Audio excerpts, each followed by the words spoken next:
Hi guys, it's Ethan J from EthanSquared, and today we're going to talk about Manor Lords. Now, Manor Lords was created by a team known as Slavic Magic.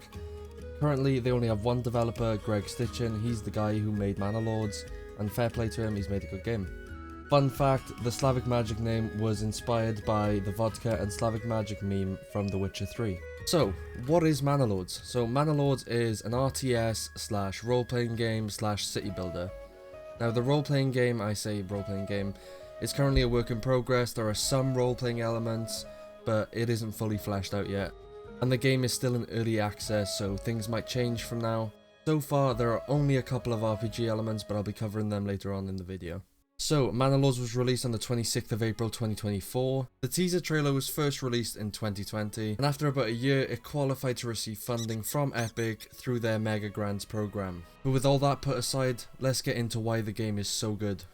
So, when talking about this game, it's hard not to point out how polished this game is. If you look at all of the menus and all of the different systems, they all work together really well. So, when you first get into this game, and you start a new game, you'll be met with a character creation. It's not really a character creation because you just select portraits, but I'm pretty sure this developer is going to introduce some sort of character creation in the future, so there's something for everyone to look forward to. And not just the character creation, you also have a coat of arms designer. This is really detailed, you can make a lot of different patterns, a lot of different combinations with this, so be sure to check it out when you go into this game. For instance, here is my coat of arms. I've based it off of sort of my family crest that I found on a book not long ago. So it's really interesting to see the different combinations that people come up with. On that note guys, leave a comment in the comment section and show me your pictures, give a link or something, and I'll check your pictures out. So, after picking up one of the 3 scenarios I laid out for you earlier, you'll jump straight into the game, and this is where the fun starts. This game has a really good system for resource collecting. It's not like other games where you select an option, you drag an area over a certain point of the map, and your villagers will go collect that wood or those stones. In this game you have to build buildings, which is similar to other games, but you don't have the option to just automatically pick up wood or stone anywhere. These buildings range anywhere from woodcutters logs to cooking stations, marketplaces where your villagers will actually build stalls if they're part of a job that can build stalls. Say hunter, what they'll do is they'll set up a stall in that marketplace and you can see it be built and people will go to that stall and actually interact with the stall. So, carrying on from that, you also have the inventory management system. Now this works completely different to other games. Basically the gist of it, any materials or anything on the floor won't count towards your storage. So you'll have to build a granary for your food and a storehouse for everything else. Now I'm not the first one to talk about this, but the building in this game, especially the roads, is absolutely unbelievable. When you build a plot you can adjust the plot points, so it'll automatically generate a property based on the lines you've created. So if you create an extra long house, eventually you can use that to create backyard extensions, which are really useful later on in the game. For instance, you can turn a level 2 house into a blacksmith or a tailor or anything like that. So it adds an extra level of strategy when you're building your village. This doesn't just apply to the buildings, it also applies to the roads. You have an adjustable curvature slider, which makes your roads feel that ever so slightly more realistic. With these sort of systems, you can create the village of your dreams, you can replicate any sort of village you want to. At the moment, I'm feeling really inspired by Kingdom Come Deliverance, so I'm trying to rebuild some of the major towns, and the first being Sasau. Manor Lords has a seasonal cycle whereby the gameplay changes, resulting in double the consumption of firewood and also the need to find different sources of food for your villagers.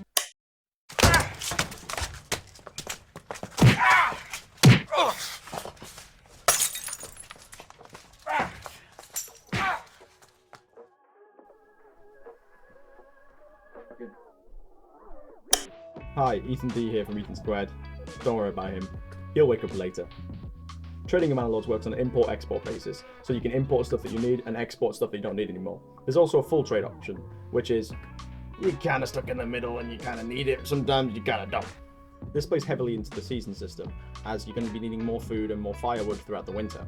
Now within this trading system you can trade in a plethora of resources, from your basic necessities and food, all the way to weapons and armor for your barracks. This means excess food, stone and planks that you get throughout the summer can be used to bolster your own army, therefore you can take over more of the map. Speaking of the map's pretty big considering it's an indie game company made by one person. The map features 7 counties, one of which you own and one is owned by an enemy ruler, which means there are 5 up for grabs unless you want to hash it out with the Baron later. Also includes a diplomacy system where you can exchange greetings or ask for favours from the AI, or make friends with the bandits. Whilst this system is very much in its alpha stages right now, it has the potential to become a prominent feature in the game, maybe even forming alliances later on. For now, the only alliances you'll be forming is between you and whatever god you believe in, so that you have a small chance of defeating the bandits in the upcoming raid.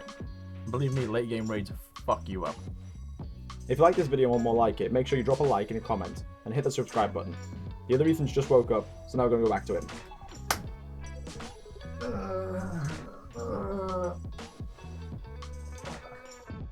Moving on to the warfare section, in your village you can build regular armies or you can get retinues once you build a manor. You can also hire mercenaries, but they cost a lot of money and they're not really good long term. So it's always best to try and build up your own army rather than relying on something that's really expensive. The warfare system doesn't just include the army building, it also includes bandit camps that are scattered across the map. You can change the frequency of these camps in the menu before you start a new game, and basically every few months a bandit camp will pop up. If you destroy these bandit camps, you'll gain influence which you can then use to claim other regions in your county. If you choose the mode where you have to fight against the Baron, you have to be careful because the Baron will be advancing towards your territory very quickly, so you have to be very smart with your base building, your resource collection and your army building. You can find out if the Baron's pressing a claim. There'll be a pop-up in the top right corner saying that the Baron will be pressing a claim. Eventually he will take all the other regions in your county, and then the last one will be you, and he'll throw everything against you. The last section here is about extras to do with the mechanics. You have a manor which lets you collect tax. You also build a church which increases your approval rate, and the manor is fully customizable so you can create your own little castle out of it. So the way this game works, you've got to increase your approval rate by offering different types of foods to your villagers. You've also got to give them firewood so they can keep warm in the winter. And once your approval is high enough, if you build another house, a family will move in. Now a family consists of 3 different people, and one family will be assigned to each slot once you click the plus button and you pick a job.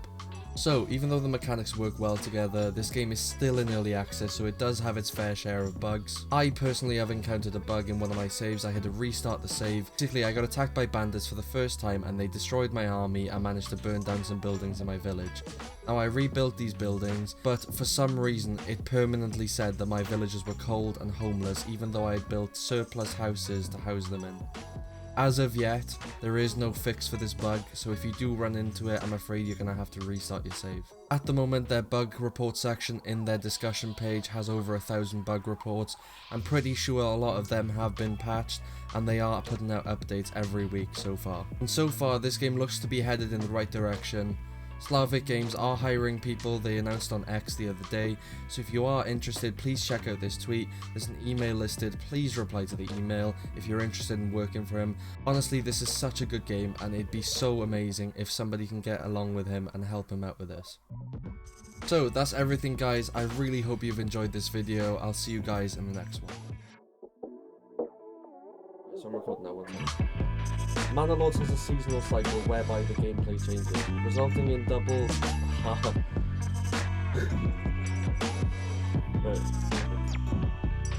Manor Lords has... I can see you. I can see you.